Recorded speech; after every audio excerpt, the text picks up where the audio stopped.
Hello, good evening. Sana Gruber here. Hope you guys are doing well. I just got on the computer, so hopefully audio is alive and kicking. Just in case, I'm going to go ahead and check my microphone. And yeah, that looks good from what I can see. And I've got Daniel Heron in the house too. Okay, so I did see a few people. So we've got Wolf 10 Media. Hey there, Sana Gruber. Hey there, Wolf 10. And I've got Professor Geek saying, "Ready for the wisdom of my muse." Well, I hope so. I'm quite sleepy. I had a wonderful weekend today, and I'm a little kind of tired, but in a good way. So hopefully it makes sense. And we've got Melissa Harris. How are you doing? And hopefully you're with us at 9:30 p.m. And Big Al saying, "Enlighten us." Hello, Santa Grover. And also Daniel Heron. Hello, wise people of YouTube land. I hope so. I hope so. And I think Daniel Heron will have a nice stream this coming Wednesday on the film Batman Returns. So that will be pretty wonderful. So yeah, I had a really nice dinner. It was really simple, but it was a bowl of shepherd's pie with some homemade buttermilk ranch from the prof's mother, a wonderful cook. And so I feel really kind of loopy. You know how you get that feeling where it's you're kind of drunk on rich food. That's kind of how I feel right now. But yeah, I just want it to be a more pleasant experience today. Just an impromptu, chill, relaxed, and also and any feedback from you guys is great. I wanted to be positive today. I mean, I'm normally positive anyway, but I wanted to be positive on the actual year of 2020. I think this year, rightfully so, has gotten a really bad reputation for being very difficult and very hard on all of us. But I've been seeing things that I think is also very good for our culture and also very good for our artistic experience, whether you're an artist or you're seeing artists in the making or up and coming artists and all of that. So I see Al saying, shepherd's pie. Yeah, it's really good stuff. Now, I do want to test audio if audio is fine, if you guys would let me know. I can't really hear myself through these headphones. I've got the AC going, but I think all is well. And, depending on how much I talk about this stuff or how much you talk about this stuff, it could be a relatively short stream, or we can go on a tangent, which is also quite fun. But let's go ahead and welcome some more people. Jedi Master Z-topia, welcome, says hello, everybody. And back to the drawing board. Thank you guys for coming on the stream. So let's talk about the artistic and cultural benefits of 2020, our year. We're wrapping up this year. We've just got maybe a little over 2 weeks, 2.5 weeks of this year left.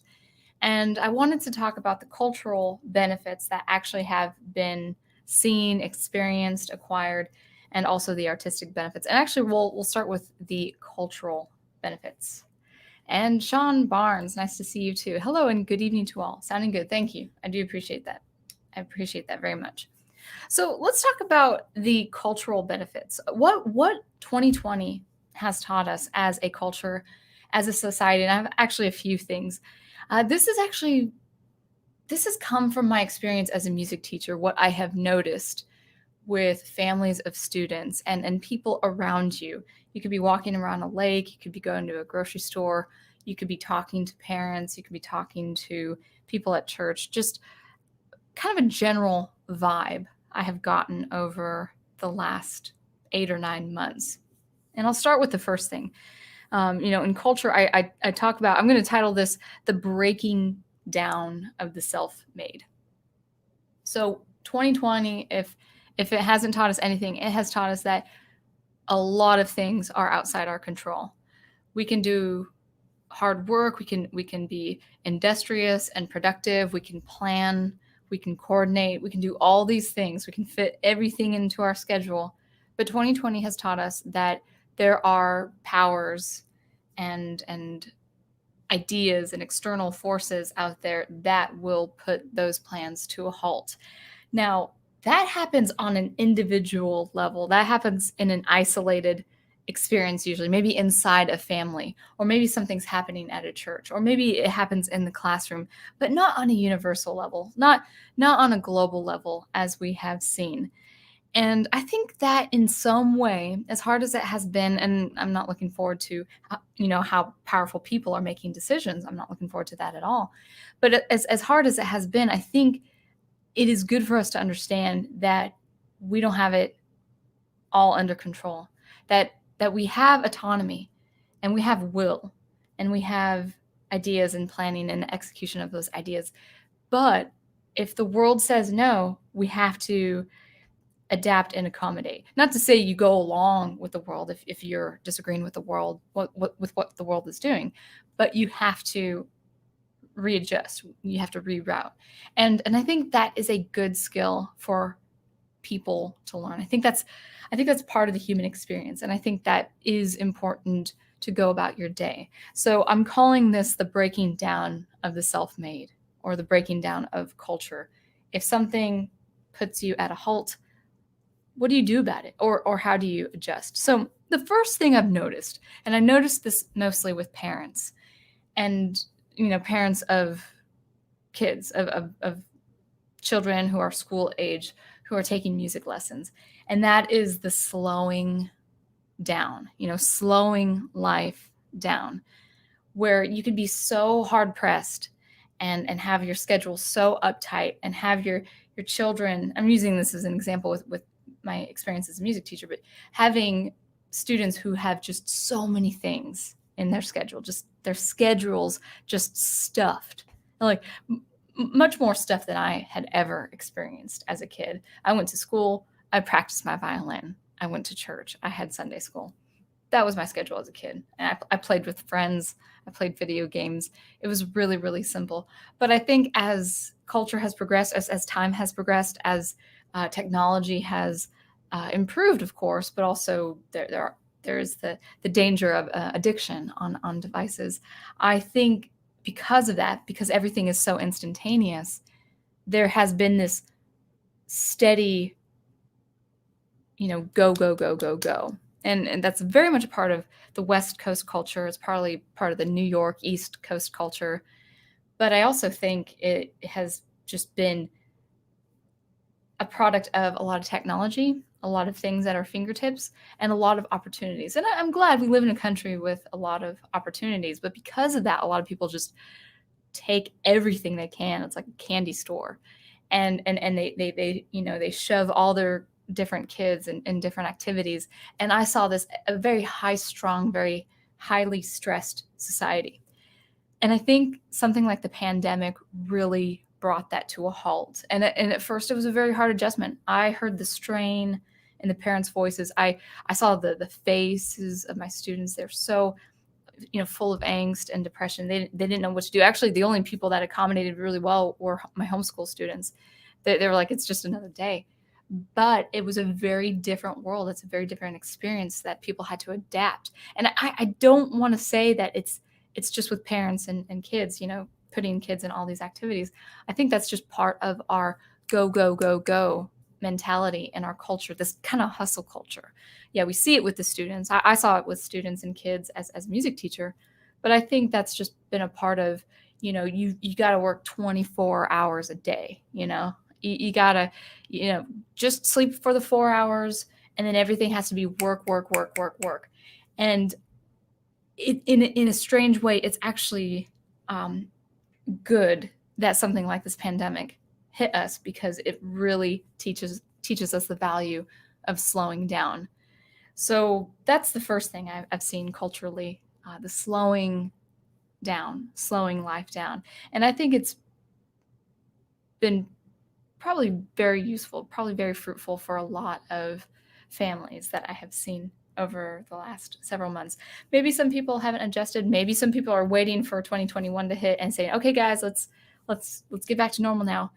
But I think we are in for some times where things are uncertain, things are intermittent, things are kind of in an interim or in limbo. And I think people in general will have to learn. I think Americans, our culture in America, in the United States, I think we're going to have to learn how to slow down. And I think that's a good thing. It's a good thing to be able to at least know how to slow down. The second one is the adapting and accommodating, which I had just mentioned. Now, I'll just use my experience as an example. Part of adapting and accommodating for me was actually this YouTube experience. I just realized YouTube is not up. I'm only on StreamYard. You guys can see me, right? Okay, I see the chat moving, but I just realized I'm only on StreamYard. I think that's how Al does it. Okay, a little discombobulated, but it looks like chat is going on fine. But anyway, adapting and accommodating, so hopefully you guys can see me and understand me.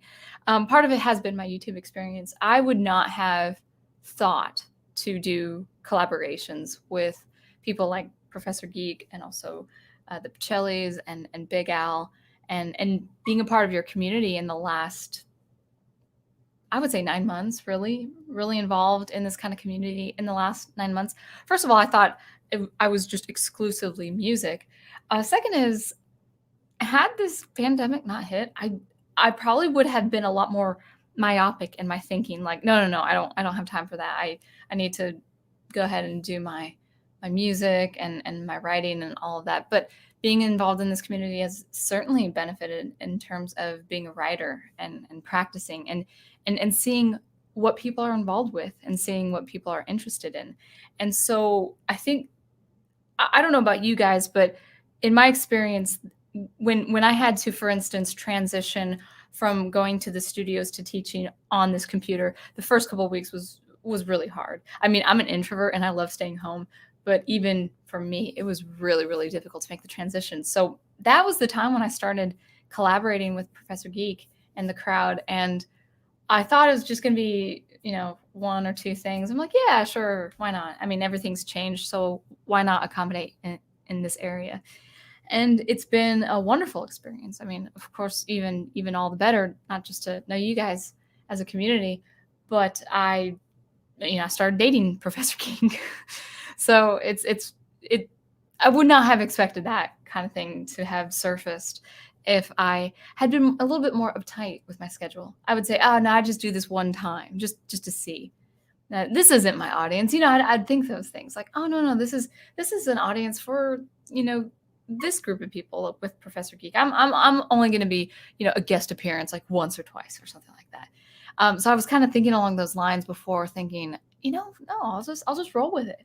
I think in a lot of people's experiences, I think people have learned to just roll with something, and then it's actually proved to be much more fruitful in the end, much better than they anticipated. Growing a community, supporting each other as artists and everyone, in the chat here and also people on the replay. I think it's been a terrific experience, and that was from adapting and accommodating, understanding, hey, I'll just roll with it. Let's just see what happens. But for someone who's uptight with their schedule, that might not be an incident. That might not be the case. But for something like this to have hit us so hard, for something like 2020 to have hit us so hard, I think people who are more uptight about their schedules or their time tend to relax. They might have undergone this conditioning to relax and roll with it. And I think that is important. Not in every case, not in every situation in your life, but at least in one or two things in your life. And they can be important things. They can end up being important things. The next thing that I think 2020 has really taught us as a society and as a culture is improvising. Now, this can fall under adapting and accommodating, but I think improvising with what to do next, improvising with the ability to, maybe change jobs or look for a different kind of opportunity that you wouldn't otherwise have looked, and also ultimately being creative. So having that time, I not so much me. I had about a 15 to 20% reduction in my income, but I was still working pretty actively. And I didn't really have too much of my schedule let up, but I know a lot of people had much more time on their hands, unfortunately, because of job loss or a cut in hours or something like that, or a cut in the position in the tasks. So I think people have been more creative with their time and improvising. Okay, I have this amount of time now in my schedule. What am I going to do? How am I going to better use my time? And I'm not saying this is true with everyone. I think a lot of people might have just turned to just vegging in front of the TV or just listening to the radio. I think a lot of people, not that I watch these channels, but I've seen on YouTube feeds how people switched to reading this year. They've read a lot more books this year because of the change. So, in addition to accommodating, maybe you're improvising, thinking, okay, let's see what I can do here. Let's see what I can do here for this week. Let's see what's going to happen here for this month. And I think that's quite important. You might have to improvise and be creative just out of instinct, that survival to get that income or to get that next meal on your plate. I'm not saying that's a nice thing. I'm not saying that's a good thing, but I think something instinctive like that, where you have to be creative because you're forced to be creative, I think that can actually produce endurance and a sense of prudence for that person. And I think we've seen that, at least I have seen that among people around my city. I've seen that around. And so I wouldn't doubt that it was happening over society in general. So yeah, improvising and being creative with time and also with activities. Next is dialing back and reprioritizing. This can be the same as slowing life down, but dialing back the number of tasks. I tried to do a single track every month every month for this year. I think I did 5 singles. So, 5 out of 12. So I didn't do even half the work I wanted. But around May, April, that time, I decided, no, you know what?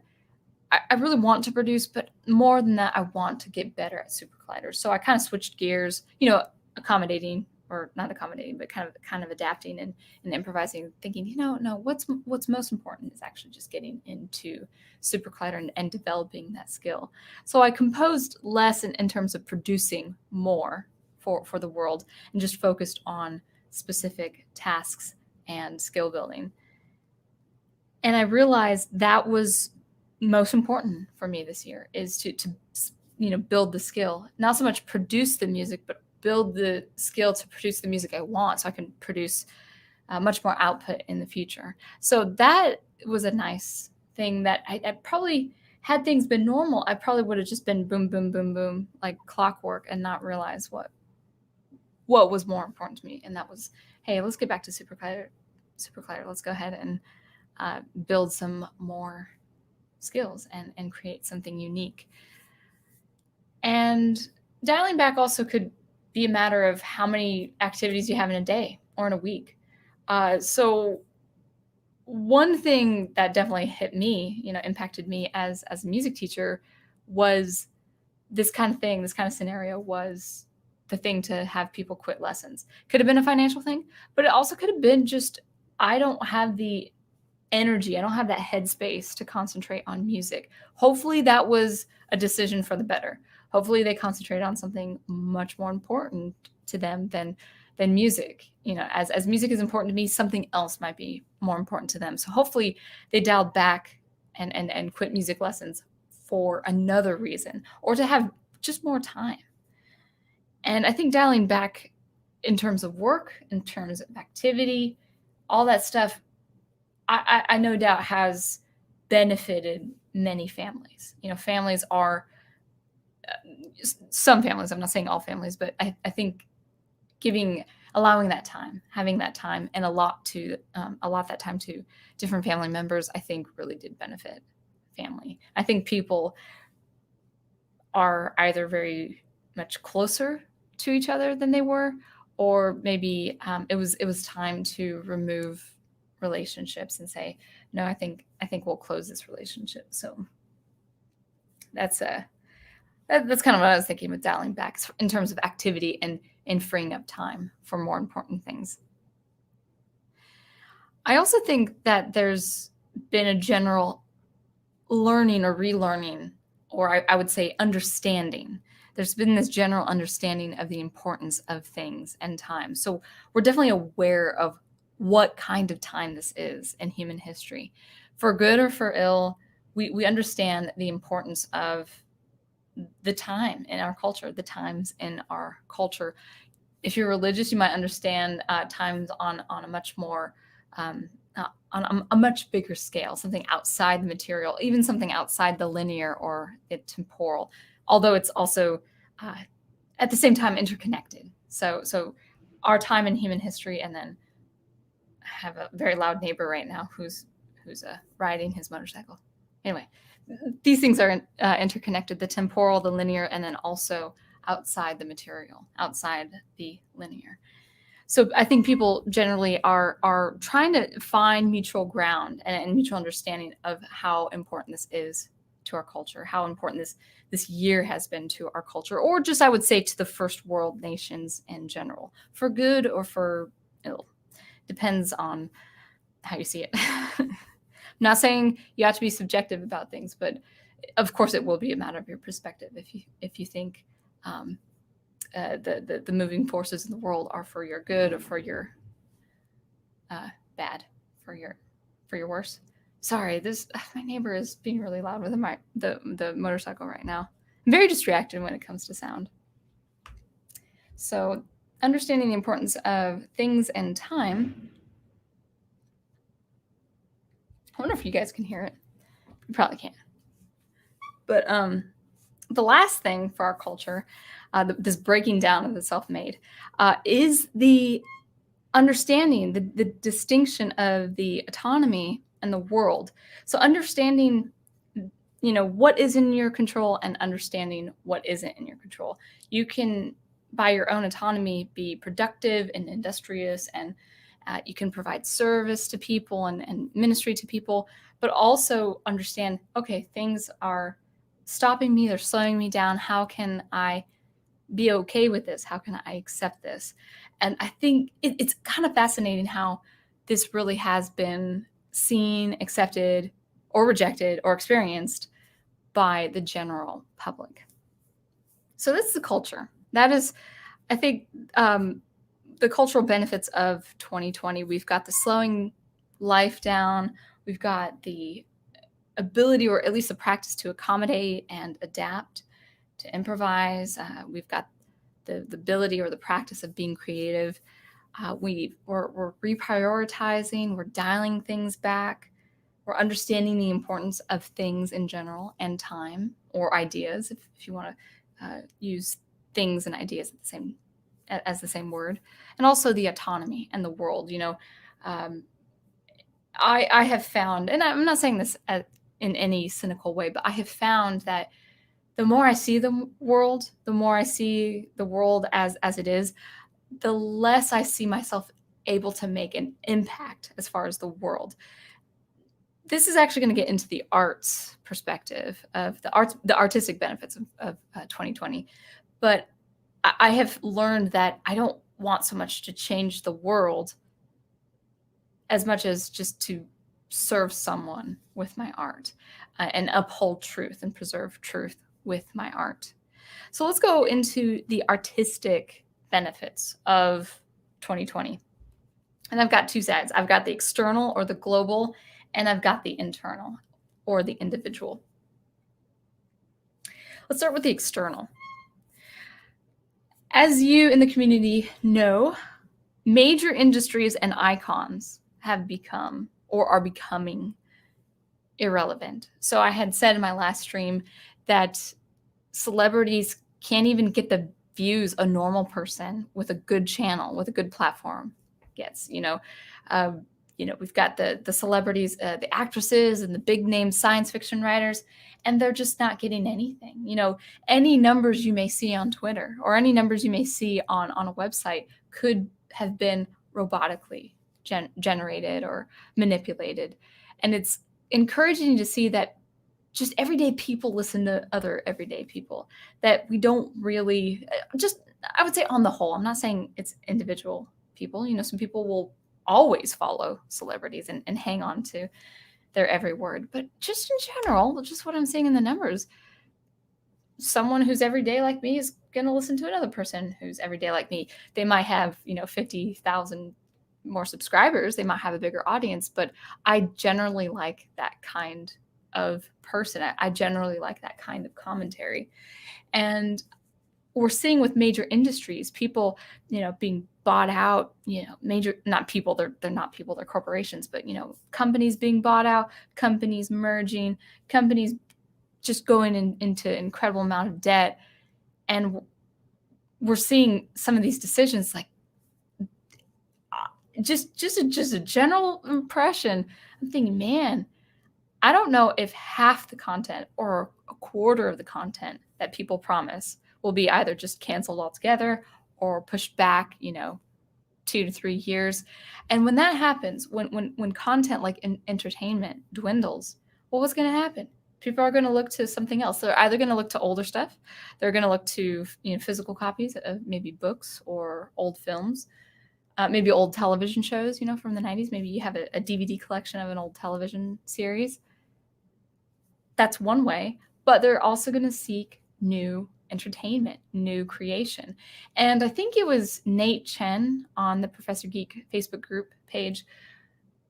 He posted a very good looking horror film. I don't watch horror. And I saw maybe like a minute of footage, and it was really good sound design, really good music, really good acting, really good imagery. And I didn't watch it because I just don't like horror.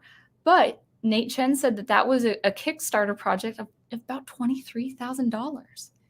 And I'm thinking, well, that's cool. Technology, as I've said again and again on this stream, is crazy inexpensive. You can produce a very fine, very spectacular product now for very cheap. This is not Hollywood of the 60s and 70s, where they have these just giant production, that cost millions and millions of dollars to produce. No, we don't.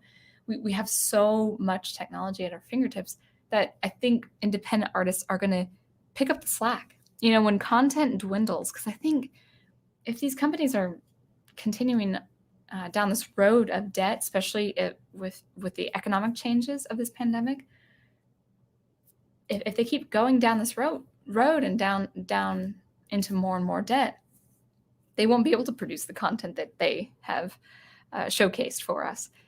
And when that happens, it's going to be up to the independent creators to create something. And that's kind of exciting, guys.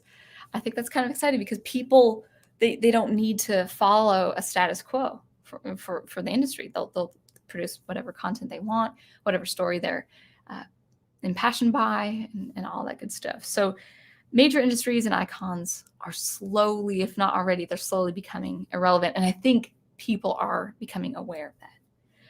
Not all celebrities. I said, who do I say? Who do I support, guys? Kevin James. Kevin James.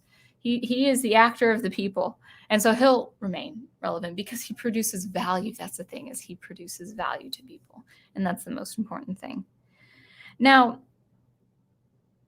people could say, well, Michelle, why are you kind of excited that celebrities and major industries are becoming irrelevant? If you guys become the next thing, wouldn't you become irrelevant over the course of time and all of that? If that's ever an argument. I was kind of dreaming up that scenario. I would say this.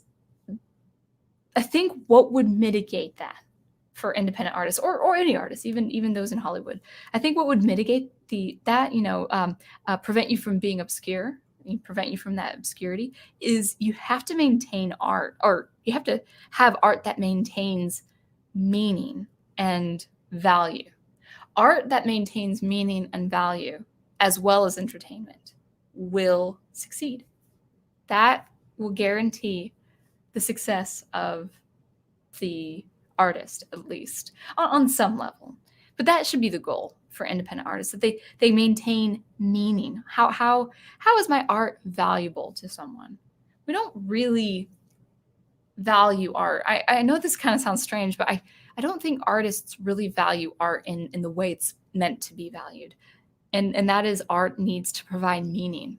As art is meaningful to the artist creating art, it needs to provide meaning to someone else. I remember seeing this. It was a promotional video to promote the National Endowment of the Arts, and I remember this one artist, and he was a sculptor, and he was good at what he did. But he said art is as important as the air we breathe and the water we drink. And I kind of wanted to take him, by the scruff of the shirt and dunk his head underwater and see if he agreed with that sentiment after, a minute or so of not being able to breathe because he's underwater. I think now the whole point of that is, yeah, art can have that meaning, but it is up to the artist to understand what is meaningful and to understand what people do want with art. So that's my take on the artistic benefits as far as the cultural, or as far as the external side of things, that celebrities and major industries, they are slowly dwindling, and it's up to the independent artists to pick up the slack and maintain meaning in art. But the exciting thing is they can do this. They can do spectacular projects for very, very cheap. And I think this kind of thing is very exciting. I wouldn't doubt that in the next 5 to 8 years, we would have a blockbuster type project made in a basement with, a team of 12 people, or if they're, not including actors, but some people who are really fruitful and industrious and they have the know-how, but it's in someone's basement. I have no doubt that could really happen. Now, as far as the internal, I think this year has really tested artists, especially, to keep producing in hard times. And so I think that would be a benefit, that it is a test of prudence and fortitude to keep producing art. And because of my reprioritizing and seeing the importance of what I need to do for my art, I've had more time. I've used my time effectively for practice and building my skill. And also for me as an artist, but I think it can extend to anyone else, is reprioritize what is meaningful to the individual artist. So what is meaningful to you? Yes, to me, it is meaningful to serve others with my art. It is meaningful to maintain meaning for others long after I'm gone. But I also want to do that in a way of electronic music, because I love electronic music. That kind of thing is very meaningful to me. I also have seen that my purpose as an artist is really to not only produce, but also preserve the good, the beautiful, and the true. And that's my role as a Christian as well, to producing that art. So those are the cultural and artistic benefits of 2020.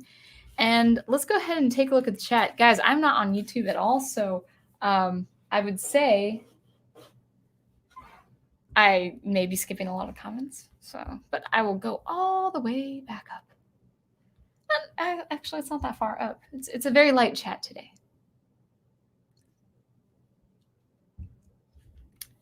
Thank you. Big Al says sounds good. Aged Boomer says sounds good.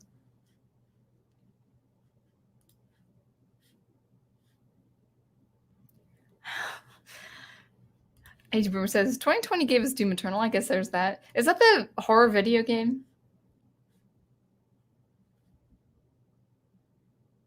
Oh, yeah, and back to the drawing board is adding to the comment. Wolf10 says, 2020 has hardened me and humbled me. Thanks to my new friends, all of you guys. Thank you, Wolf10. I do really like hanging out with the community, especially when I can. And on top of teaching and doing all the artsy stuff. I never say the word artsy for my art. But no, it has been really wonderful. I've learned a lot too. The series with Film Noir, I've watched many more movies this year than I had ever before. So that's been great. I got into Marvel, a little bit into DC, so understanding that world. Yeah, and Brian just gives a thumbs up. Artificerjoni says, good morning, everyone. Good evening. Good morning. There's a reason that Prof says this. I know that's not the case for everyone, but 2020 has been pretty sweet to me. Yeah. I understand you got yourself a girlfriend. And just how I noticed you over the weekend, it was you seem crazy about her. So. She's crazy about you too.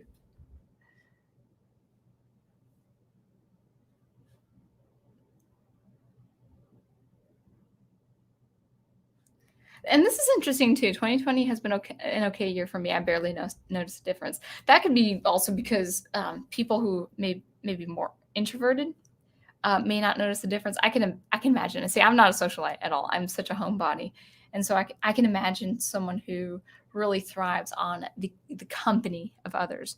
I can imagine that being a very hard thing this year, being a very hard thing for extroverts. And we've also gotten, the closing of very important events, very important events to your community, conferences, Comic-Cons, all that stuff that really brings people together, and also it's something to look forward to in a year. So a lot of our things that we look forward to has been closed or canceled this year. And so that's unfortunately, that's unfortunate.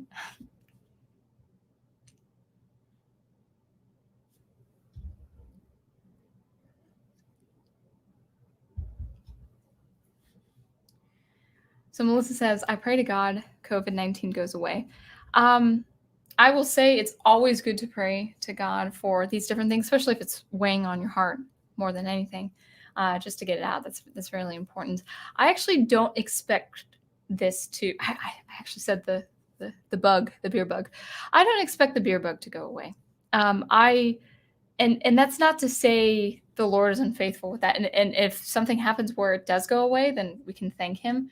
But I actually think, especially with churches, I think the Lord is really stirring the hearts of people and really opening people up to take risks in order to go to church and be in a house of worship, in a place of worship. We haven't gotten the memo yet, unless something's turned up this weekend that I haven't read about, but we haven't got the memo yet that churches should close. And I will be real with you guys too. I mean, if you're interested, just the comment brought it up. I do not support at all the closing down of public worship. I do not support the closing down of churches, because a lot of people in need, whether you're religious or not, people with suicidal tendencies, mental health, people with undergoing domestic violence, people who really, really need help, the churches have to be for them. The churches have to be there. I'm not saying you can't go to a therapist or you can't seek help at a police officer headquarters or whatever, police station.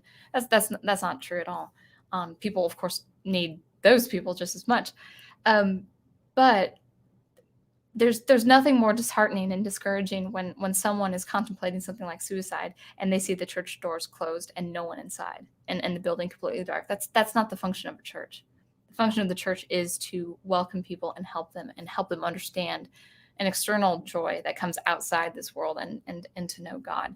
So I think the Lord in many ways is working through this scenario that is happening to test our hearts as Christians, to test our endurance as American Christians, and to do what we understand to be right in adversity, in the challenging times. And I think in that way, I'm grateful that it's happened, because the church has really either been very dormant or it is still dormant and it needs to be woken up.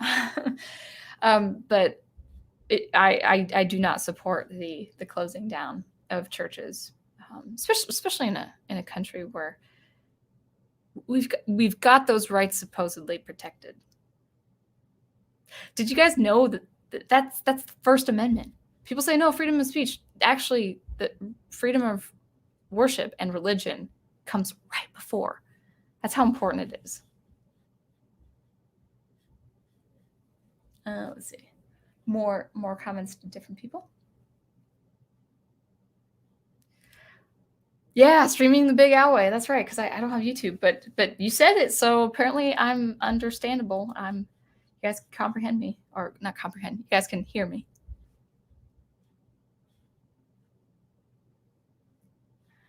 I don't think jazz has ever needed to make a comeback back to the drawing board. Comeback, I meant to say. 2020 is the year of improvisation, so you're just saying jazz is making a comeback? Yeah, I think jazz has always been around. Yeah, but and it is true that jazz is the most prominent style of music for freestyle or general improvisation, but improvisation is also found in bluegrass and folk music, and also a little bit more of that experimental stuff that I do with my acoustic music, or I should say electroacoustic music, or when I practice in the practice room in my studio when I don't have students. I tend to improvise on violin.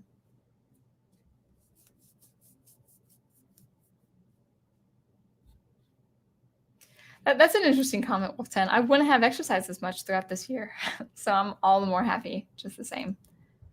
That's interesting. That's an interesting take. Yeah, I mean, shoot, every New Year's resolution has been kind of dissolved. Probably dissolved before March.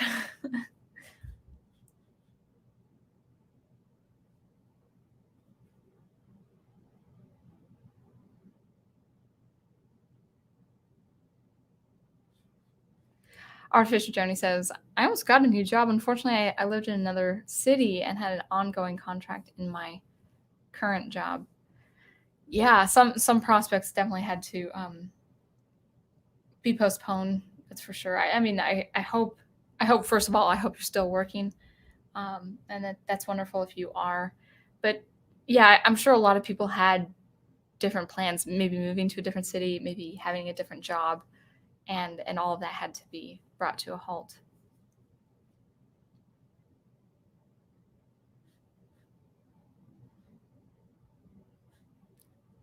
Now, I kind of want to bring this up, and this is not actually picking on anyone who has this view. So Melissa says, "I'm so glad 2020 is almost over. It's been a horrible year." I will say though, I got to be real with you guys. It's 2020 is just a number. We just do the 12-month calendar. Things are going to bleed into 2021, and because of different decisions and different people in positions of power and authority, things will continue being on the move. Nothing's going to change after New Year, guys, besides being done with Christmas. So what does that do? What do we have to do for that? We have to have a very good outlook, a very healthy outlook, and we have to know how to deal with adversity. We have to really prepare our hearts to be able to know how to deal with adversity. What does adversity look like? I don't know. It could be hard economic times. It could be hard financial times. It could be times of bouts of uncertainty and maybe depression. Maybe people who even have a general cheerful disposition may undergo different states of emotion throughout the year, and be aware of that, and be aware of it coming on if it happens to you. But what do we do with that? We adapt. First of all, we adapt. Not enough to say adapting is aligning with any current thing going on. That's not what I'm saying. But you do what you can with what's in your control, and you do what is most meaningful to you. You maintain in your life what is most meaningful to you. I have a feeling people are going to be very, very disappointed at the new year, or into the new year, kind of getting into the spring of 2021, expecting a change, expecting a difference. And I actually am of the mind that it's going to be a little bit harder into 2021. Not to put a damper on anything, but I say that because I want to prepare. I want to be emotionally prepared. I want to be spiritually prepared. I also want to be financially prepared. Like, how much can I save up until that point? How many cans of beans can I stock in my shelf? I've got like 24 cans of beans, and I'm saying that to be funny. I haven't bought any more cans of beans. Kidney beans are like 49 cents a can over here in the South, and they're very nutritious. But I stock up beans and rice just in case I lose more income. And beans, rice, and vegetables have been kind of the staple of my diet. And not having a lot of rich foods besides a little bit in the holidays. What am I saying is I'm kind of being proactive on expecting hard times, and if the hard times don't come, or if they come a little bit later, then that's a blessing. It's not cynicism. It's not being pessimistic. It's just, okay, how can I be aware of what's happening? I could lose all my students next year. Starting with the year 2021, I could lose another 40% of my income or something like that. And so that's been, for me especially, I've been taking every week at a time. I've been taking every month at a time. So I would say, yeah, it's almost over, but it's not going to end with the number. Unfortunately, it's not. That's just not how life works. So I want to encourage you guys just to prepare your hearts, prepare your minds for what's to come, but also be proactive in doing what you love. Also be proactive in providing meaning to yourself and to other people around the world, because things won't get fixed overnight. That is for sure.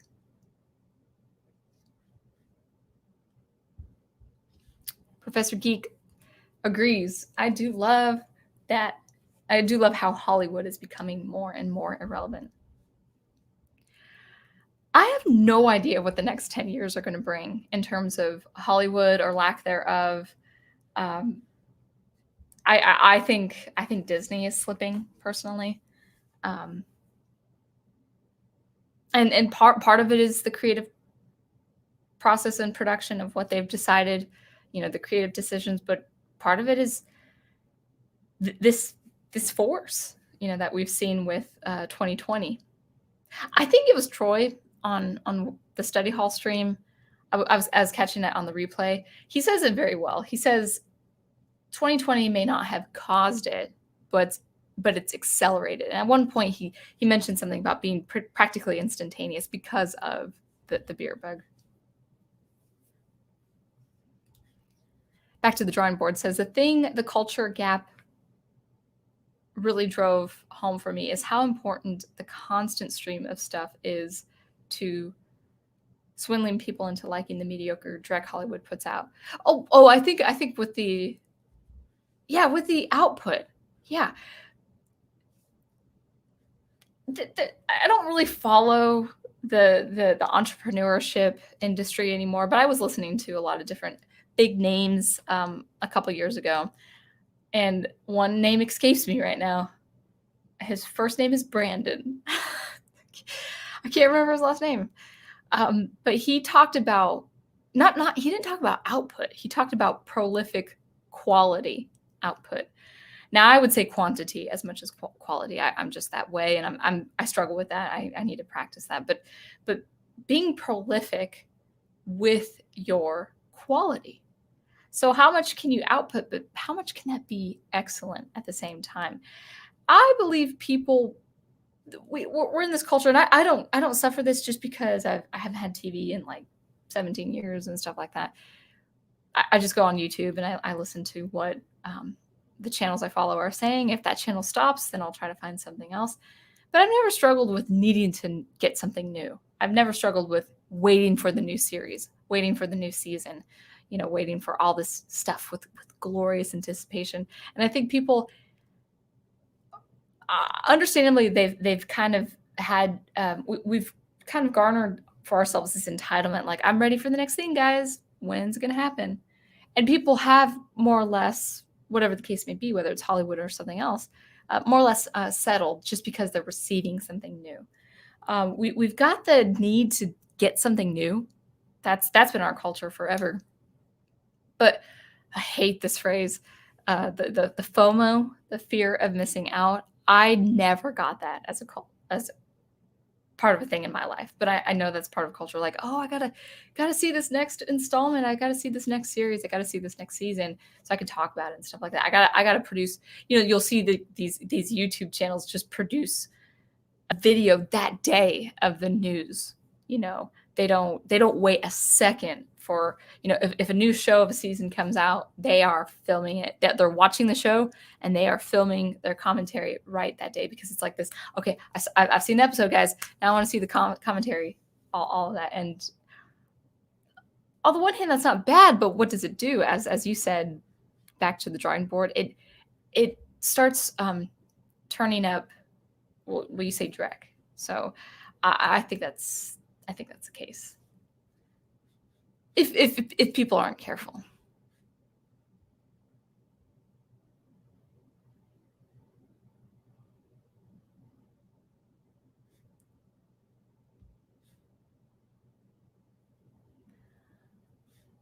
Wolf10 says, knowing that most of my regulars have been glad to see me at the base theater and are positive as ever throughout the year, it warmed me and eased my fears for their safety. That's good. Well, that's another thing too, is most people, at least in my circles, whether it's in church or at the studios that I teach, they've acted normally. Sure, they'd make a comment about the whole thing and how things are tight or things are tough, but on the whole, they've acted quite positively, and I think that's important too. Notice that people in real life don't really act like people on social media or people on the news. Remember that no matter what news channel, news outlet you listen to, those people do not sound like people in real life. We've got to remember that. Yes, I concur. Kevin James is great. And I also concur. I value art. That's good.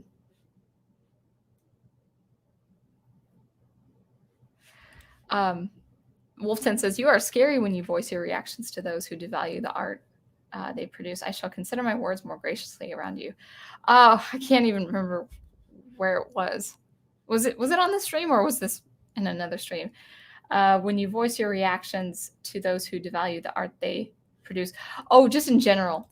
Yeah, I mean, I think it's very important for artists to understand meaning.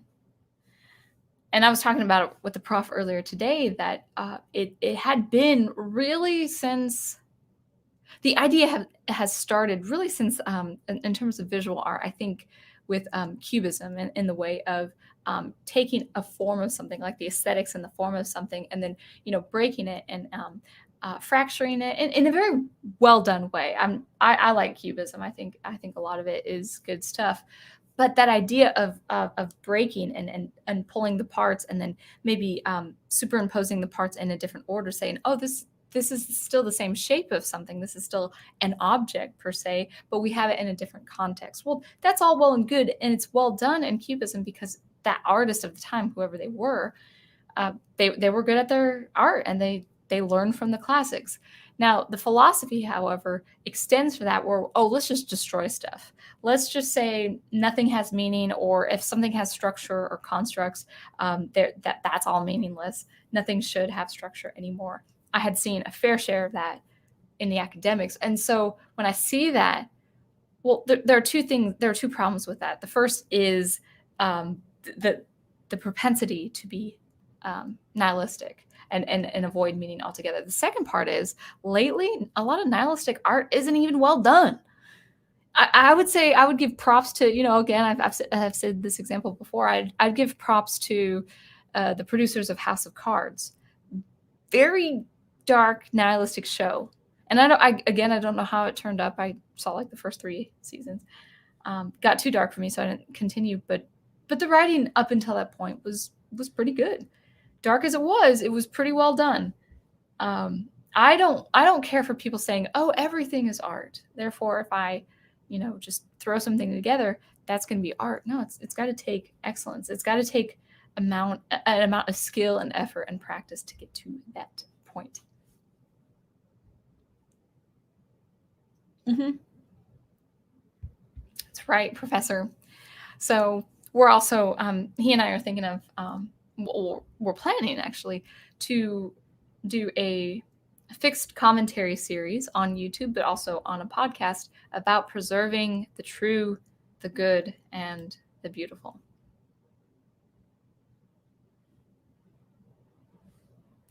Oh, that would be interesting. You should make the first of all electronic setting to the Latin Mass. I mean, I know I don't know if you're joking, but I think something like that. I think electronic music can be made for the spiritual. It's not going to have, well, to me it has, because I just love electronic music. It might not have the same effect as like an angelic boys choir or something like that, or is it? It's Gregorian chant, but I think the name of the solo singer before the other men sing is the cantus, I think, or cantus or something. But anyway, I think electronic music, like in a very big scope, in a very big way, could be very excellent for that kind of religious function. I very much believe that. I'm not at that skill though. I'm not at that skill. If I was at that skill, I'd probably do something like that. And Daniel Craig is, well, I wouldn't call it a lecture, just some notes I whipped out. It's my handwriting. I haven't written by hand in a long time, but those are my notes.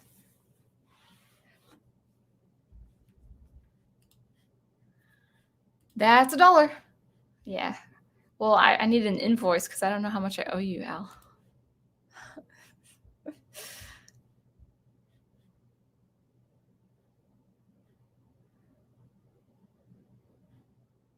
Yes.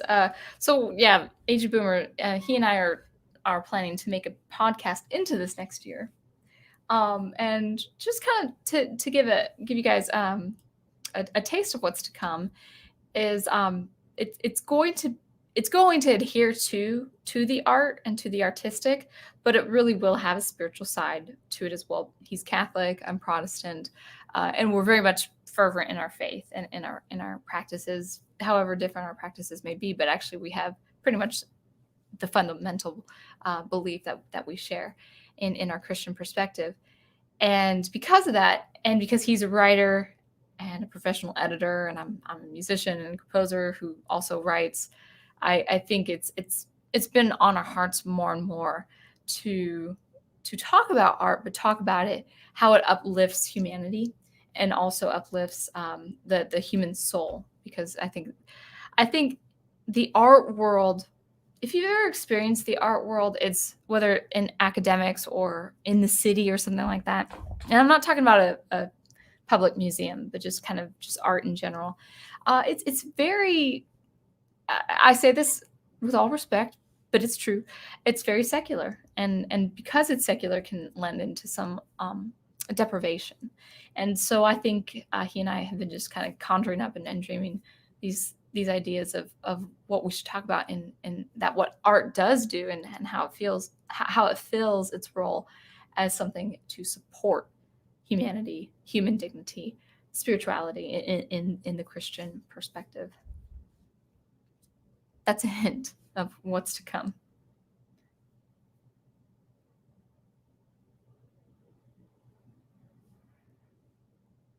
Yeah, Waylon, I'm not sure about your church. Yeah, I'm not for it. I definitely am not for it. But I'll leave my thoughts for that. I think on the one hand, I understand Christians needing to protect the vulnerable, but on the other hand, like we profess with Christian music, okay? We profess that God is all powerful. There are indications of going, working under a mandate that actually contradicts that profession. That's just my belief. Yes, protect the vulnerable, protect the elderly, but in a room full of young people, I have to say I can't sing how powerful my God is with something strapped to my face. It's just not right to me, at least to me. Now, I'm not saying this for any other Christian in my congregation, but there are two very different. There are actually many sides to the equation, and many sides to the coin in terms of church and fellowship and mandates and all that good stuff.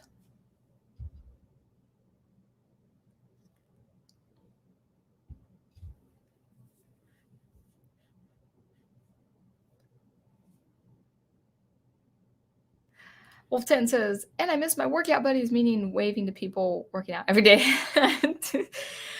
Do we call them vicarious friendships? Is it vicarious or vicar? See, on live streams, there's a phenomenon that happens on live streams, and that is you forget how some words are pronounced. Vicarious, right? I'm probably gonna look it up after this.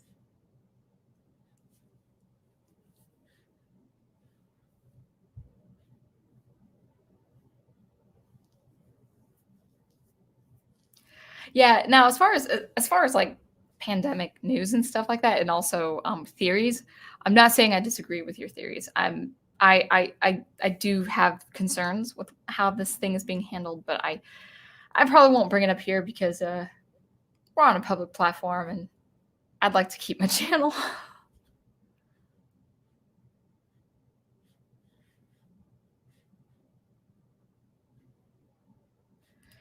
Wolf 10 says, it's this stream. I now have an image of you dunking someone's head in a pool of water with that sunny smile you have. Oh, that, yeah. Well, I don't know. I mean, have you ever been underwater long enough where you just think you're going to not make it, and then you get up for breath, and that gulp of air is the most wonderful thing ever?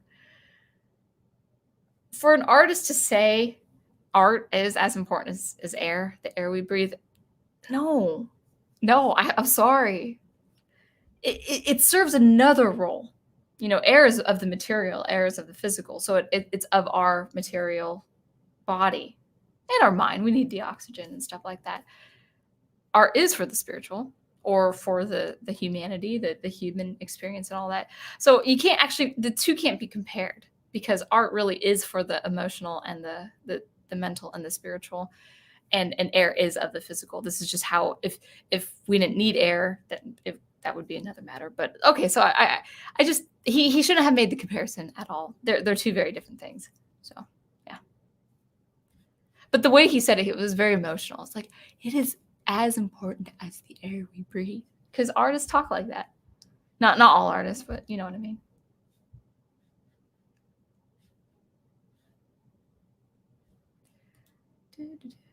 I'll just say I'm putting a couple of people on timeout if they go too far into naming actual platforms, because I could get dinged. I could get penalized for that. Just for what's in the chat. So it's not about shutting you off, but I gotta let people know that if you actually use names in chats, that could actually raise some flags for me. And I want to stay alive and kicking. Thank you. Yeah. Thank you. Back to the drawing board. Vicarious. No, I'm just kidding. Vicarious. All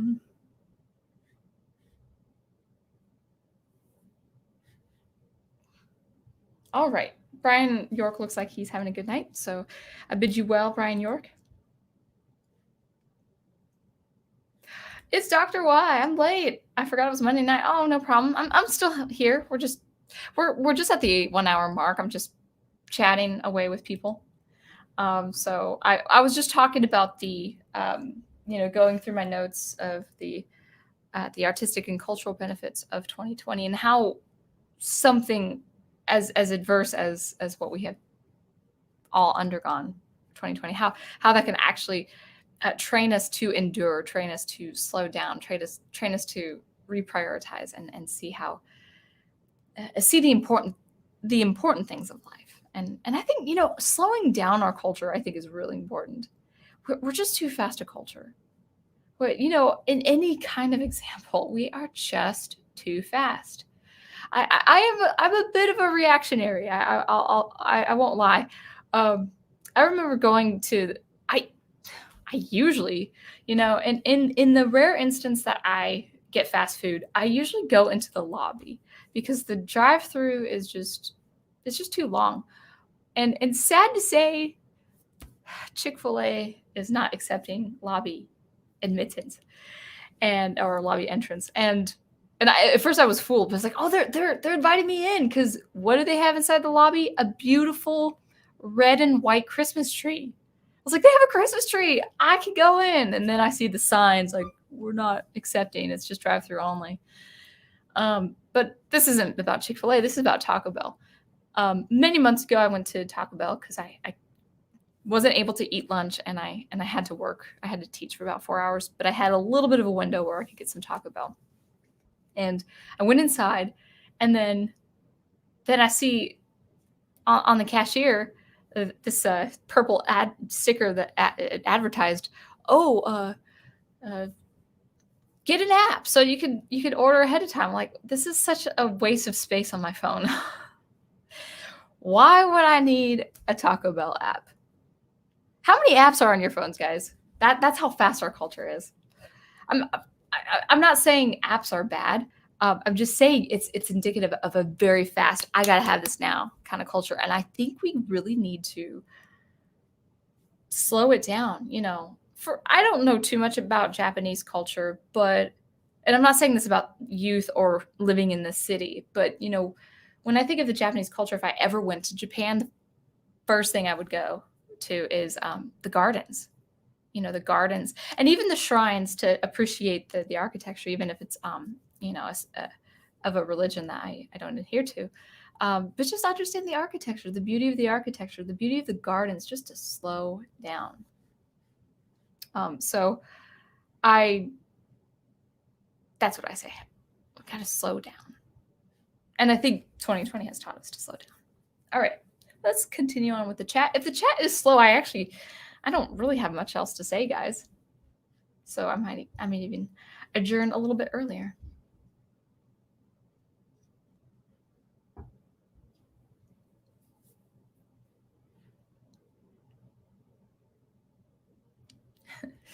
I'd say whichever sounds fancier to you, Sound Engraver, about pronouncing vicarious. Well, I want to pronounce what is right. Okay.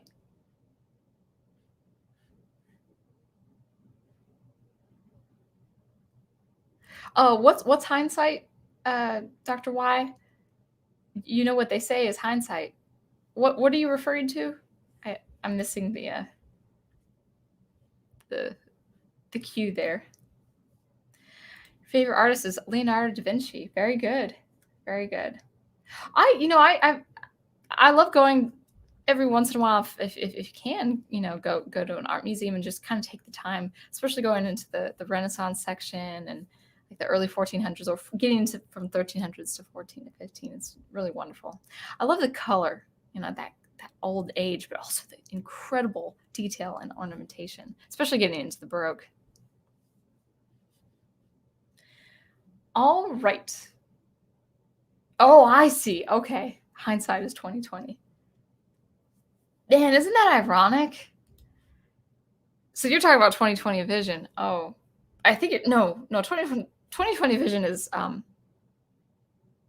isn't that the best vision a person can have? Or is hindsight 2020? I don't know. But whatever the case may be, it is kind of ironic. It's beautifully done. Beautifully said.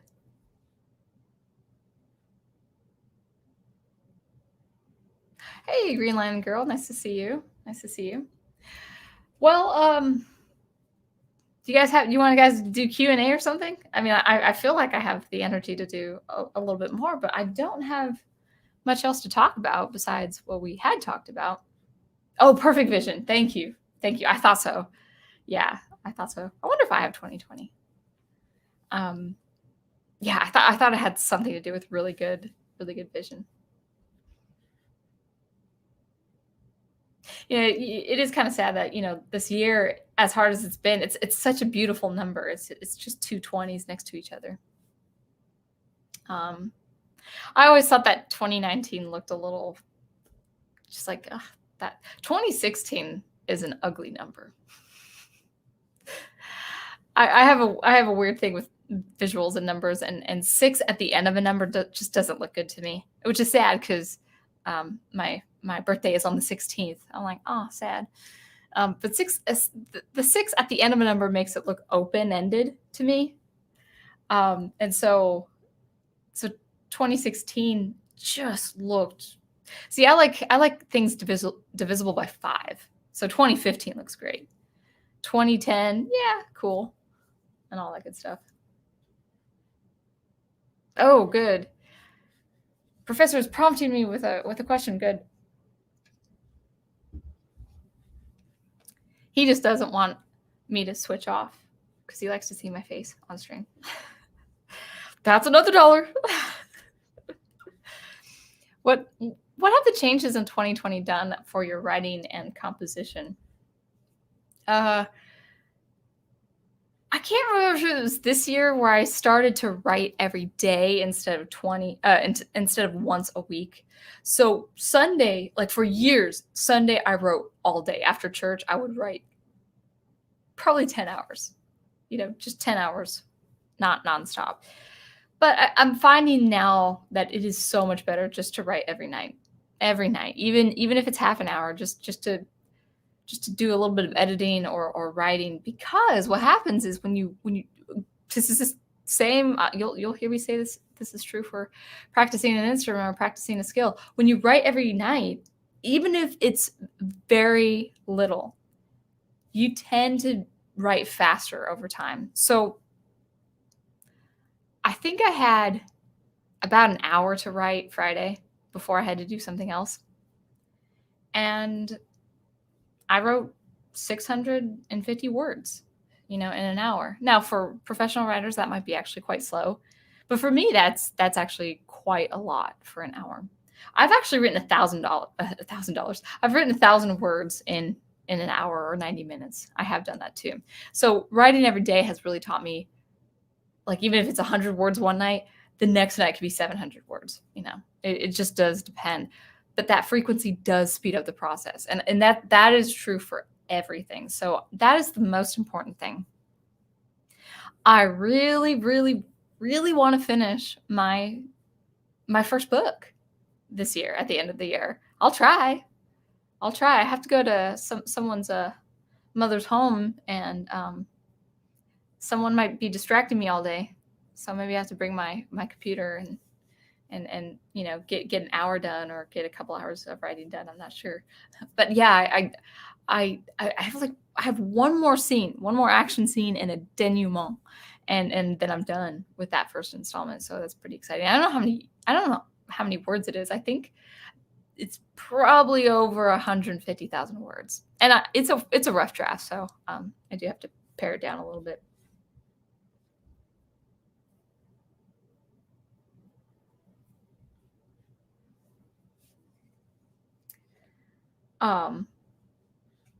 Let's see. You guys should check out my we need to live together. We need to live together stream. I saw the word stream, so I was thinking live stream. Not shameful promoting. Just a message for everyone. Let me check that out. I think I saw that on your group, and the thumbnail was nice. I think, yeah. Now, here's the thing. Okay. Oh, I didn't finish my question. I'll get back to the prof's question, but Wolf 10 actually caused me to think about something. I gotta just say this.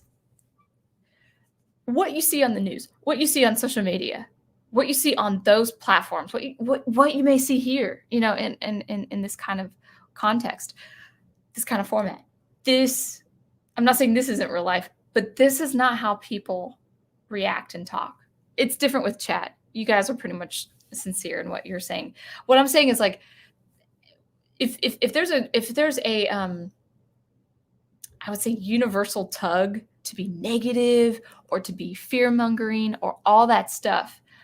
Do remember that the more people you interact with on a daily basis out in the world, the more you see, oh man, no one talks like you guys on social media. No one talks like you guys in Hollywood. No one talks like you guys on the TV personalities and the news personalities and all of that stuff. You guys who are constantly promoting all these things and all these narratives, no one really talks like that. Just apart from a few, vocal groups or something like that. But really, everyone actually can live together. That's the thing. Whatever city you live in, you're gonna have your bad apples. You're gonna have your quirks. You're gonna have your eccentric people and all that stuff. But the more you talk to people on a daily basis, with me, church, parents of students, all that good stuff, people are quite normal. And I actually have this to say to encourage you guys.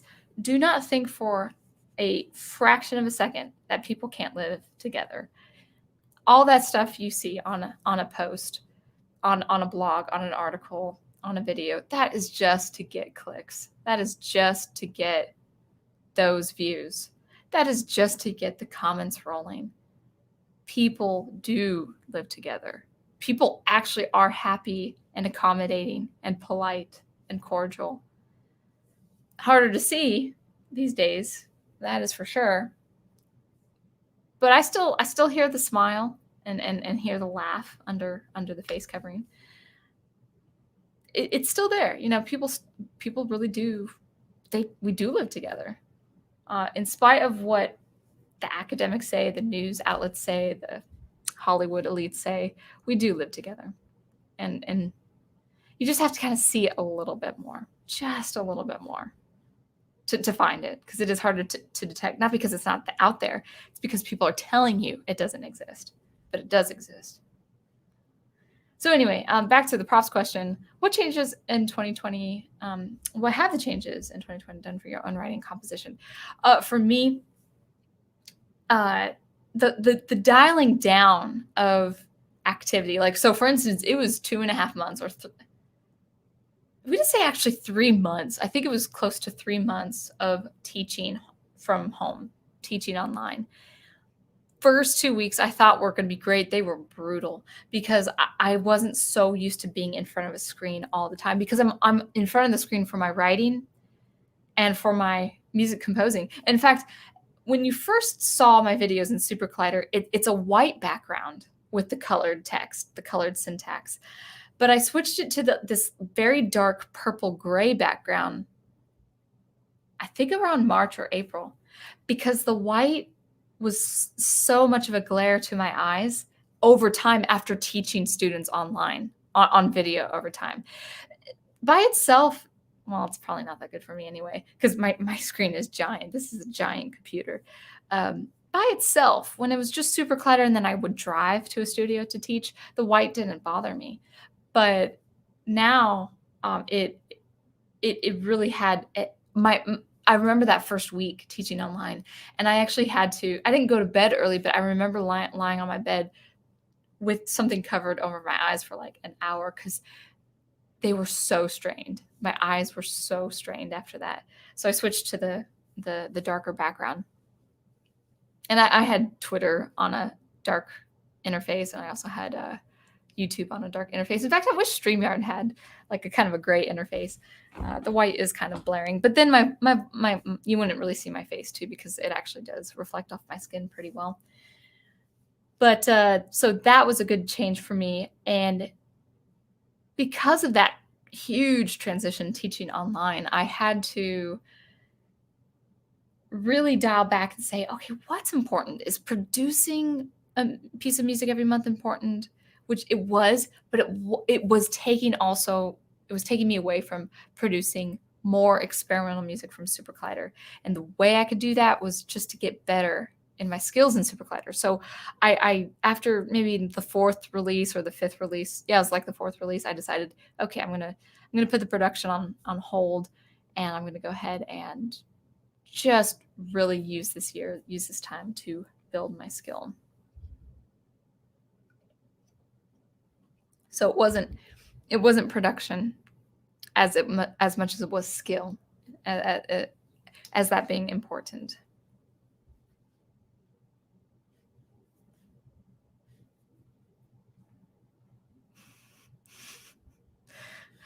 Professor Geek says, I want to keep that pretty face before me.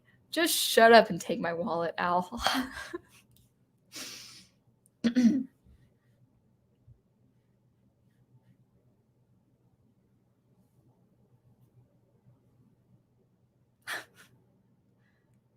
No. Oh yeah, that you're quoting Pumbaa.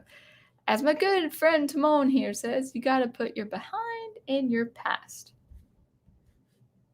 But that's kind of saying the same thing. But he's right. Timon was right to question or to correct him. You gotta put your past behind you. To an extent, but the things that edify and make who you are and the good traits that you have, yeah, that's important to keep.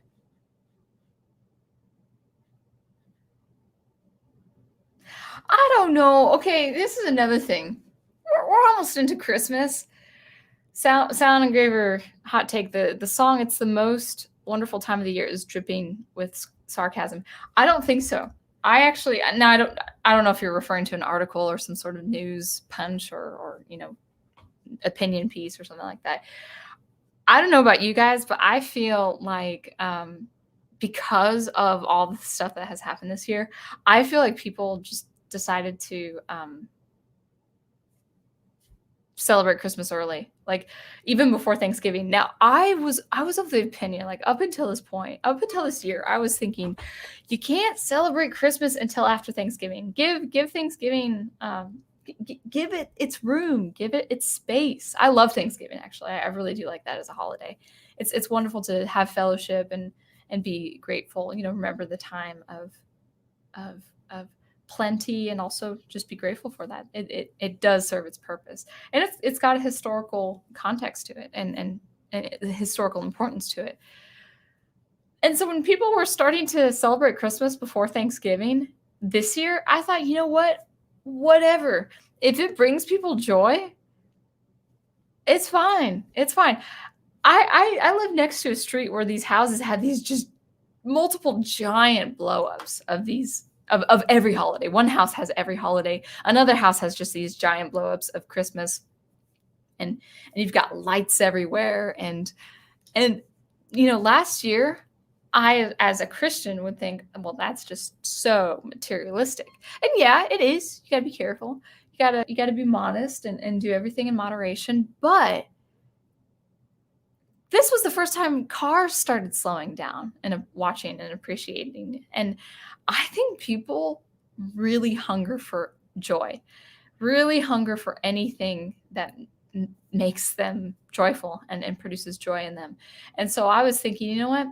I don't have that attitude anymore. I don't have that attitude anymore for oh, this is too materialistic and stuff. And I'm not saying, okay, I am not saying you guys should go into debt for Christmas. That's not what I'm saying. I'm not saying you should be gluttonous. That's not what I'm saying at all. But I think people have taken exceptional value, have received exceptional value from something that would give them joy, or something they took for granted that they really should see as providing joy. So I am all for Christmas. I'm all for playing Christmas music. I have to see how my violin is. The health of my violin is not so good. I have like a splinter on the belly of my violin, like about this big, and it's really shallow. But I'm getting more and more tentative of playing on it. So I was planning on doing a Christmas stream with my violin. Maybe just, I don't know how many songs I had. Actually, I probably have the songs here, the song list. Oh, I think, yeah, I don't think I have the song list on that document, but probably worth, I don't know, 25, 30 minutes of Christmas music on my violin. But the splinter is actually causing a thin, airy sound. It's like almost like air is leaking out of the splinter. Now, I'm the only one that could perceive this, but the quality has kind of, or the reduction quality has affected my playing some. And I also want to play gingerly. I don't want to aggravate the splinter on my violin. So, but I'm all about playing Christmas numbers and Christmas songs. Yeah. And Troy's been doing, nice those rewatches of the classics. I think he's doing Rudolph this Thursday.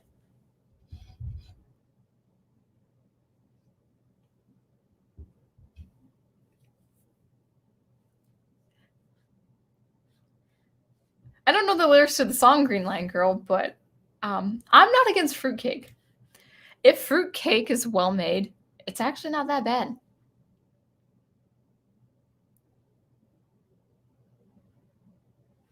Yeah. Today someone at the bookstore said Merry Christmas to me and said, and I said it back, warmed me inside. Okay, anyone, another little rant. Anyone who gets mad. Okay, anyone who wants to say, I'm not against saying Happy Holidays, by the way. I do, and actually, I'm also careful because I'm a teacher who has students with different backgrounds, religious backgrounds. So I'm not against Happy Holidays, but here's the thing: if people are actually I'm not against Happy Holidays, and I'm all for Christmas, but people seem to really not like. Well, I think it's gotten better over the years. Actually, I really think I've seen a much improvement. But people who really are adamant about the Happy Holidays, like you cannot say anything except Happy Holidays. To that, I say, you know what? You need to, instead of saying Happy Holidays, you need to say every single holiday you're making a well wish for. Because how many holidays do we really know? Come on, guys. Come on.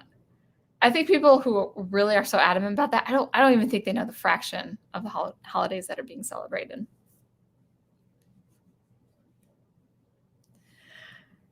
But I don't know. I don't get uptight about that kind of thing anymore. It's like, okay, Merry Christmas to you. Merry everything. I have a girl, a student who was wearing a shirt that said Merry everything. I was like, that works too.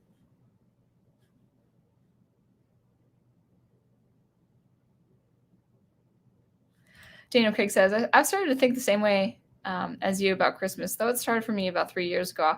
I still don't care about getting presents, though. I would say I don't like the I do know many people who just have so much joy giving to people. So I love that, and I honor that and cherish that.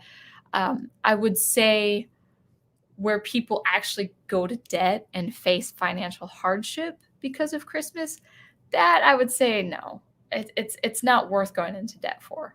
You got to think of something else. You got to find something to fit under your budget, have it be thoughtful. Like,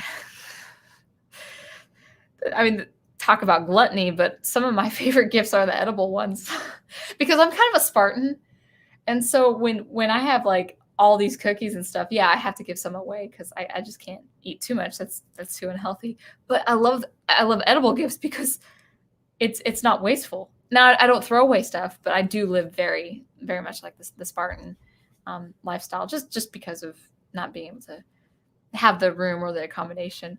But I like people giving gifts if it brings them joy, if they're really happy, if they put a lot of thought into it. I just wouldn't go into debt. I heard about 3 years ago on this radio show. I think the number's right. I think I remember this right. The average amount of debt families went into for Christmas. This is why they called it the January blues. The average debt was $4,800 for Christmas. No. That's just too much.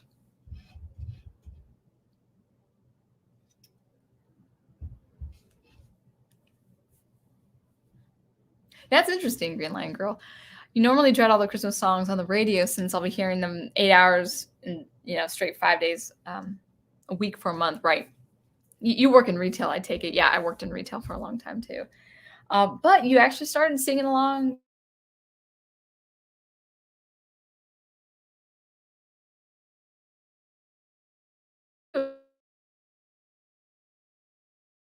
Oops.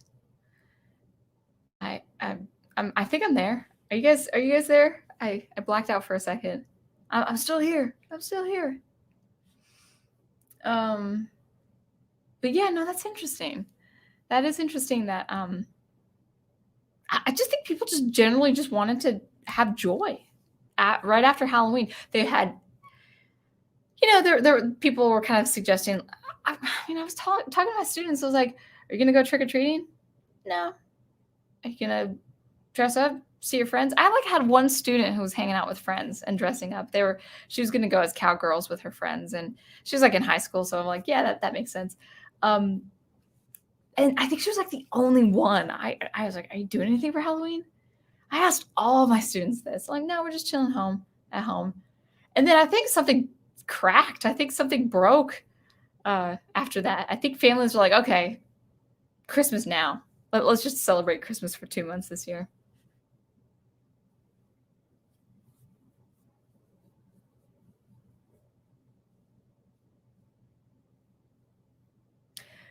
Um, I don't know what DWC means as far as like devil will care. I don't know what that means in the context, but the maverick I can be. Oh, that's good.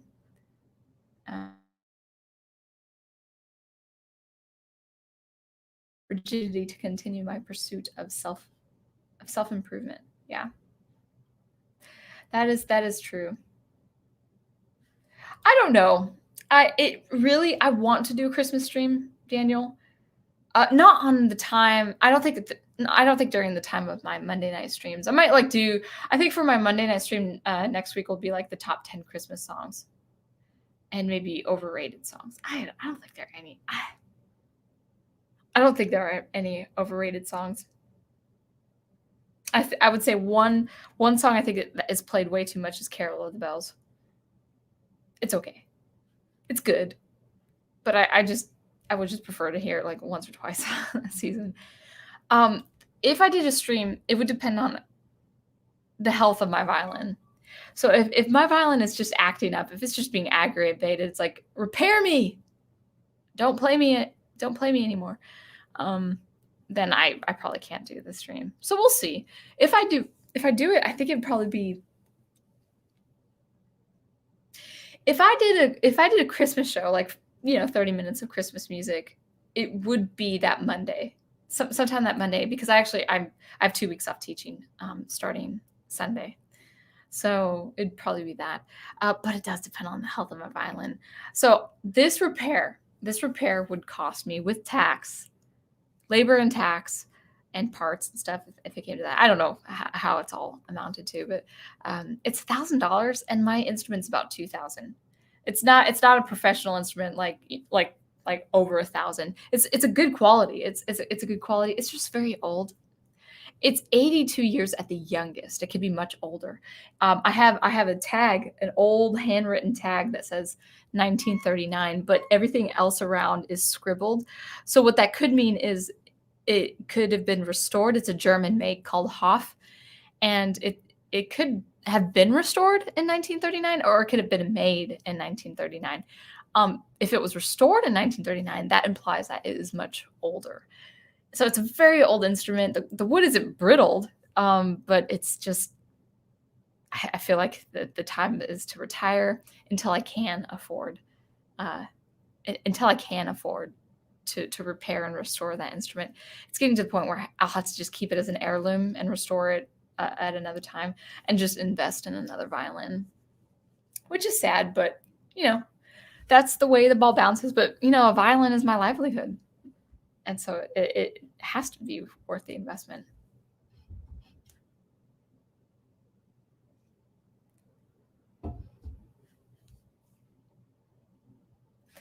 Yeah, I heard on the radio Grandma got run over by a reindeer, and I heard the lyrics for the first time. I've heard it on the radio all the time, just never listened to the lyrics, and it's very interesting.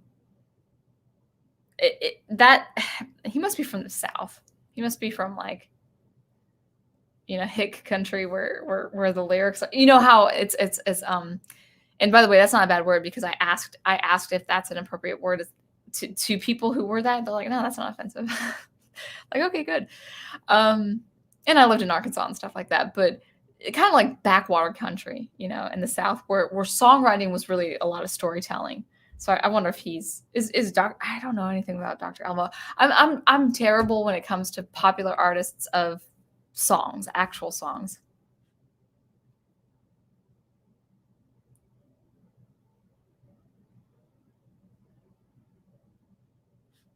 Yeah, I can understand people not feeling the need to travel, which is really sad. I hope this year is an anomaly for that. I really, really, really do.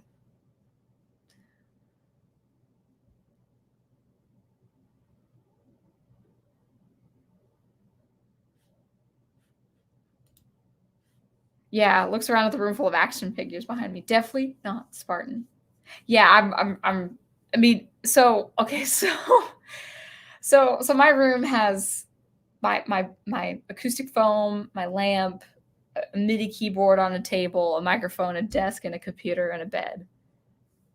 Now that's a lot actually for world terms. This is like a first world calling herself Spartan, but my living room is a bookshelf, a rug, and a card table with a couple chairs and some dishes, and that's me. Yeah, I know. That was really weird. And I saw it too. I saw it happen. I was like, oh no. But I could still chat just in case something happened. All right. I'll just catch up with the comments and then do some plugs. My chat jumped real quick. It's still under the 2-hour mark, but kind of, I'm a little sleepy, and I might just do some miscellaneous tasks before writing.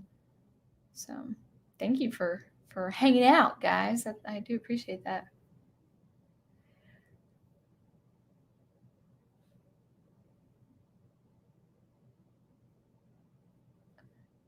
Yeah, I mean, but Wolf 10, I don't know what that means. So what do you mean by the devil will care? Be careful with that language. All right, Carol of the Bells overplayed. Nah.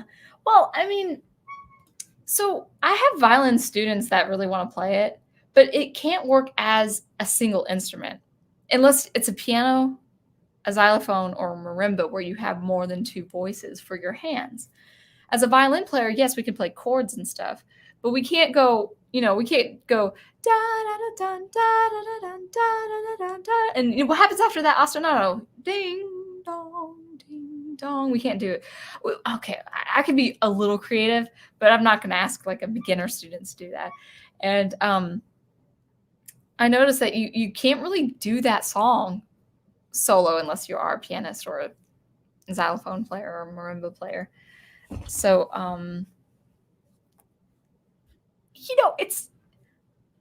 it's kind of simple. You got this little chromatic da da da da da da da da da. That's it. It's pretty okay. I have played it in a duet with a high school student of mine, and it was really pretty the way we did it. But some like those commercials, the Christmas commercials. It's just like they really do that piece all the time. Actually, I shouldn't say it. I think it's called Ukrainian Carol as well.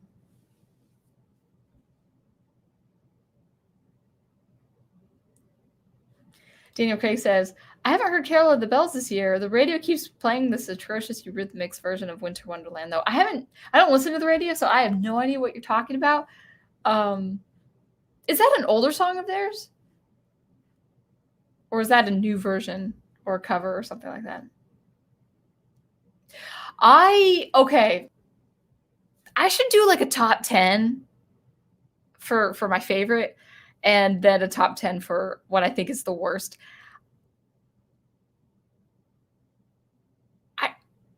First of all, the song is heartbreaking, but the other song, the other part is that the melody's kind of jarring. It goes, I don't even want to do it because it's going to get stuck in my head, but the line looks like this.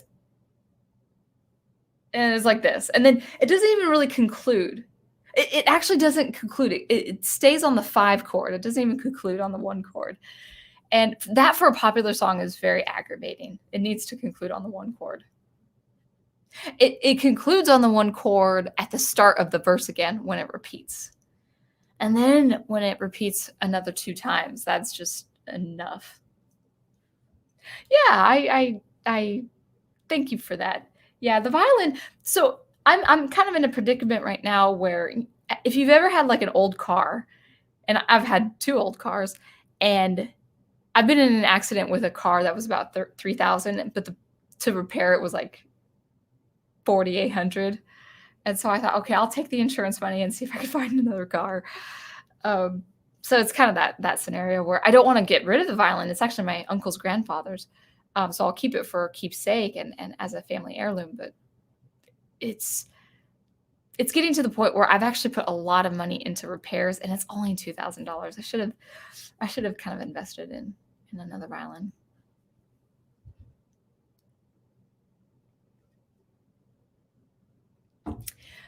All right. And now I know Melissa Harris preempts the good nights, but I will say good night to you just in case I miss you. I hope you're doing well this week.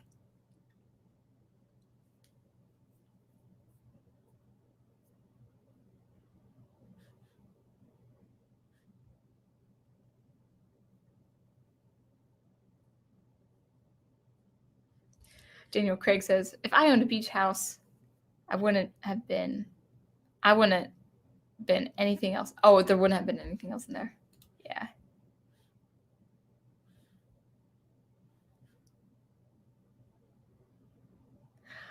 All right. I think. Yes. Okay. Dude, thank you for mentioning this, Al. Yeah.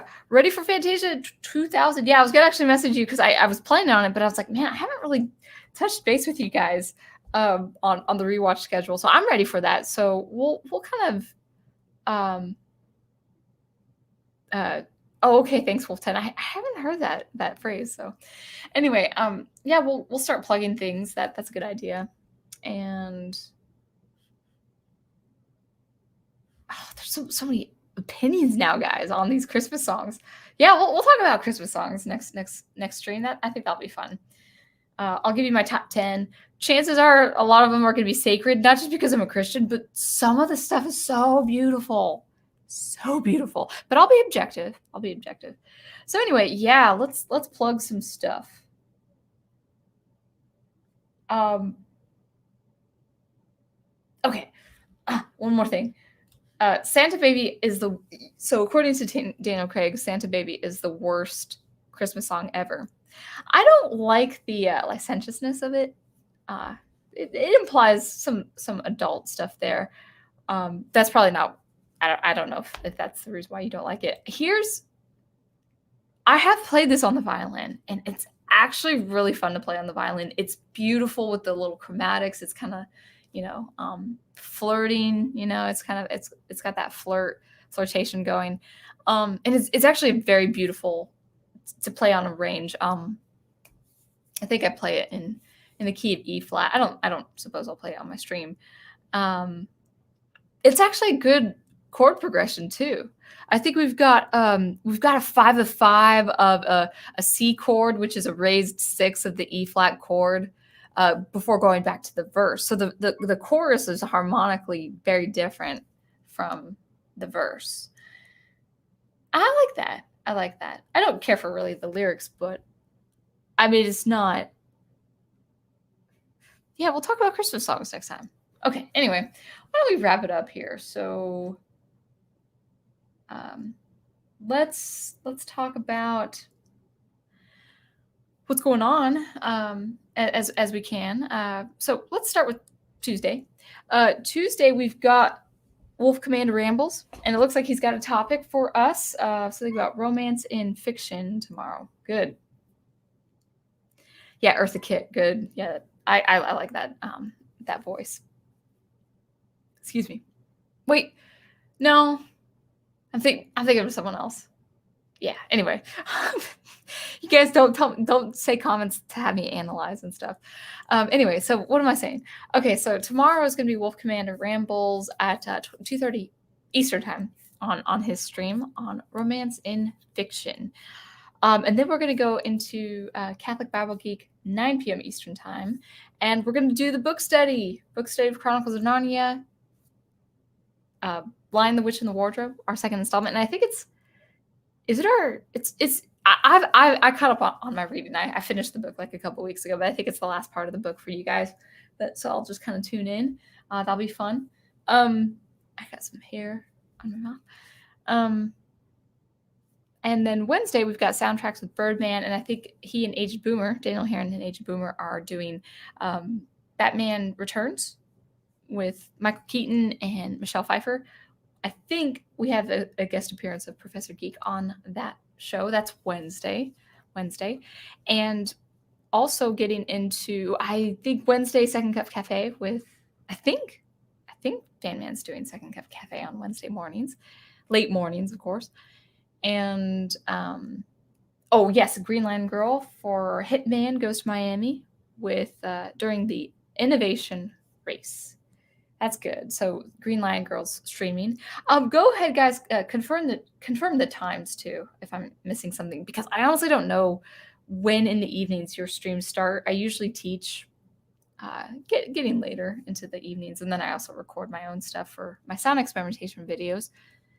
So go ahead and throw down those times for your channels, and also just the name of your channels too. And then we have Catholic Bible Geek for Thursday again. Oh, I think Wolf Commander rambles on Thursday as well. Topic to be decided.